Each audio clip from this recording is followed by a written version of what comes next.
Je vais utiliser mon eau chaude, que je viens sucrer.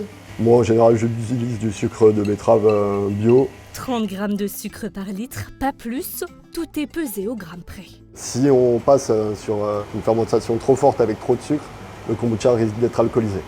Et ensuite, là, on vient infuser notre thé. C'est ce qui va donner le goût principal du kombucha. Un thé vert, ça va être un petit peu plus citronné. Un thé noir, ça va être un petit peu plus amer, un petit peu plus tannique. En l'occurrence, là, c'est du thé puer du Yunnan. Ça apporte un petit côté plus orienté vers les sous-bois.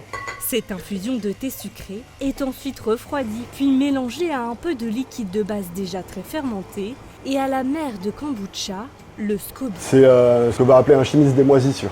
Le tout fermente ensuite pendant plus d'une dizaine de jours, le temps nécessaire pour que bactéries et levures cohabitent en parfaite symbiose. La fermentation alcoolique va donner le côté bulleux et va réduire les sucres.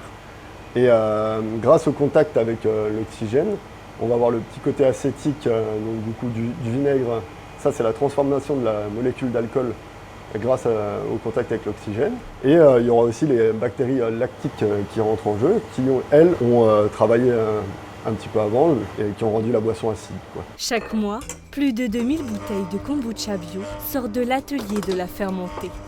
Ce qui est bien avec cette boisson-là, c'est qu'on a l'impression de contrôler, mais on ne contrôle rien. La seule chose qu'on contrôle, c'est la température. Et le reste, c'est en fait, on prend des mesures. Quand c'est bon, on le met dans les bouteilles et après, ça continue à vivre. C'est une boisson qui est totalement vivante et indomptable. Donc du coup, on est obligé de s'adapter tous les jours au kombucha, quoi, en fait. Gingembre, verveine, menthe, maté, au total, l'artisan a développé 5 parfums et il ne compte pas s'arrêter là.